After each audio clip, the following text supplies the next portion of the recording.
আসসালামু আলাইকুম। নিনাস কিচেনে আপনাদের স্বাগত জানাচ্ছি।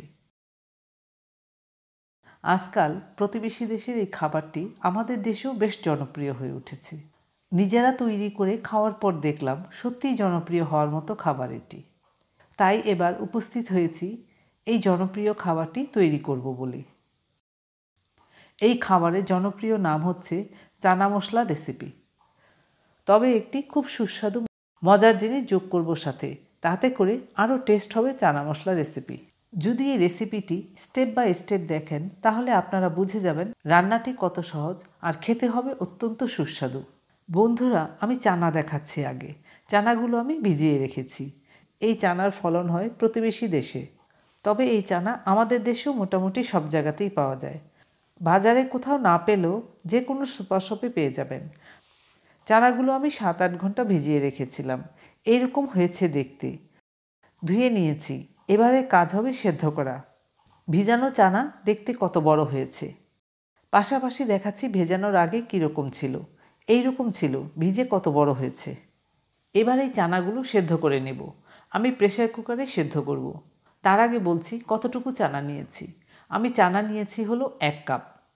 আমি 1 কাপ চানার জন্য 1.5 কাপ পানি দিয়ে সেদ্ধ করে নেব। চানা ঠিকমতো সেদ্ধ হয়েছে কিনা দেখাচ্ছি। দেখুন, খুব সুন্দরভাবেই সেদ্ধ হয়েছে চানা। এইরকমভাবে সেদ্ধ করে নিলে খাওয়ার সময় ভেতরটা জুসি লাগবে। এত সুন্দরভাবে সেদ্ধ হয়েছে, ভয় পাবেন না, নাড়তে নাড়তে ভেঙে যাবে না। এবার আসুন আমরা রান্নাতে চলে যাই।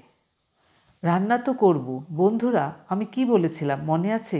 এই রান্নাতে আরেকটি খুব সুস্বাদু কিছু যোগ হবে। অল্প তেল দিলাম। এই তেলে পনির ভেজে নিচ্ছি। এই পনির আমার নিজের তৈরি। বাদামি রং করে ভেজে নিচ্ছি। 2 মিনিট ভেজে নিলাম। পনির ভেজে রান্না করলে খাওয়ার সময় খুব সুন্দর ঘ্রাণ পাওয়া যাবে। 1 কাপ পনিরের টুকরো আছে এখানে। এবার দিচ্ছি রান্নার তেল 1/3 কাপ। দিচ্ছি অল্প করে লবণ। এখানে বুঝেই লবণ দিতে হবে, কারণ হচ্ছে চানা সেদ্ধর সময় লবণ দেওয়া হয়েছিল। দিলাম আদা রসুন বাটা 1 চা চামচ। আদা রসুন বাটা ভেজে নিচ্ছি, তাতে করে খুব সুন্দর ঘ্রাণ হবে। 1 মিনিটের মতো আদা রসুন বাটা ভেজে নিয়েছি, চুলার আঁচ একটু কমিয়ে। সুন্দর ঘ্রাণও বের হচ্ছে।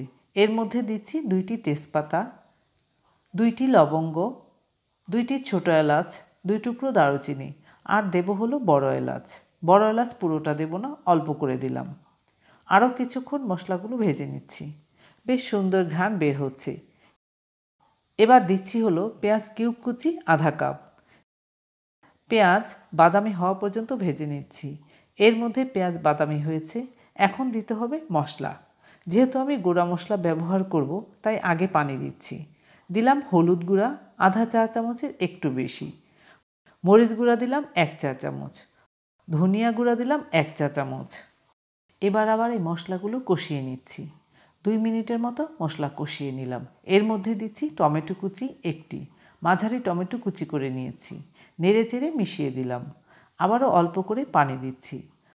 মশলাও পুড়ে যাবে না, আবার টমেটো সেদ্ধ হয়ে যাবে। এর মধ্যে টমেটো সেদ্ধ হয়ে গিয়েছে। মশলা কষানো হয়ে খুব সুন্দর ঘ্রাণও বের হচ্ছে। এবার দিচ্ছি চানা। তবে চানা আমি এমনভাবে সেদ্ধ করেছিলাম তাতে করে অল্প পানি আছে। আমি সেই পানি সহই দিয়ে দিলাম। বন্ধুরা, চানা আমি সেদ্ধ করেছি শুধু লবণ দিয়ে, অন্য কোনো ধরনের মশলা ব্যবহার করিনি। ভালোভাবে মিশিয়ে ঢেকে দিলাম। 4 মিনিট হলো দেখি, চুলার আঁচ মাঝামাঝির চেয়েও কমিয়ে রেখেছি। চানা সহ যে পানি দিয়েছিলাম তা শুকিয়ে গিয়েছে। তখন আমি একটি টমেটো দিয়েছি। এবার আবার দিচ্ছি আরেকটি টমেটো। তাহলে কি দাঁড়ালো? আমি 2টি টমেটো দিলাম। অল্প করে পানি দিলাম। আবারও ঢেকে দিলাম। প্রায় 5 মিনিট পর ফিরে এলাম। মাঝে অবশ্য আমি নেড়ে দিয়েছি। চানাও কষানো হয়েছে। এবার পানি দেওয়া যাবে। সব কিছু মিশে খুব সুন্দর ঘ্রাণ পাওয়া যাচ্ছে। দেব হলো গরম পানি। বন্ধুরা, আরেকটি কথা বলা হয়নি আপনাদের। প্রেসার কুকারে যে চানা সেদ্ধ করেছি, 4টি সিটি লেগেছে চানা সেদ্ধ হতে। এর বেশি সিটি দিলে চানা গলে যেত। আমি চাইনি চানা গলে যাক, তাই 4টি সিটি দিয়েছি। তবে এক এক প্রেসার কুকারে সিটি এক এক রকম হয়, তবে কম বেশি লাগতেই পারে। দিলাম গরম পানি 1 কাপ। নেড়ে দিলাম, আবারও আরেক কাপ গরম পানি দিলাম। এবার ভালো করে মিশিয়ে দিলাম। চুলার আঁচ মাঝারি করে দিলাম। দিলাম ভাজা জিরা গুঁড়া 1 চা চামচ। জিরা গুঁড়া মিশিয়ে দিলাম। আবার দিচ্ছি হলো চটপটি মশলা 1.5 চা চামচ। এই চটপটি মশলার রেসিপির লিংক দিয়ে দেব, কেমন? চাইলে দেখে নিতে পারেন। এখনই খুব সুন্দর ঘ্রাণ পাওয়া যাচ্ছে। আবারও ঢেকে দিলাম। প্রায় 3 মিনিট মাঝারির চেয়ে কম আঁচে রান্না করে নিয়েছি। এর মাঝে আর নেড়ে দেওয়া হয়নি। খুব সুন্দর ঘ্রাণ বের হচ্ছে, ঝোলও ঘন হয়ে এসছে। আচ্ছা বন্ধুরা, আপনাদের কি মনে আছে আমি পনির ভেজে রেখেছিলাম? সেই ভাজা পনির এর মধ্যে দিয়ে দিচ্ছি। পনির দেওয়াতে খেতে টেস্ট হবে বেশি। আপনারা যদি পনির দিতে না চান তাহলে বাদ দিতে পারেন। নেড়েচেড়ে মিশিয়ে ঢেকে দিলাম। 3 মিনিট পর ফিরে এলাম। এবার আবার দেখি কি অবস্থা। অনেকটা ঘন হয়ে এসছে ঝোল। দিচ্ছি ধনিয়া পাতা কুচি অল্প করে। ধনিয়া পাতা কুচিও মিশিয়ে দিলাম। সব কিছু মিলিয়ে ঘ্রাণ পাওয়া যাচ্ছে অপূর্ব।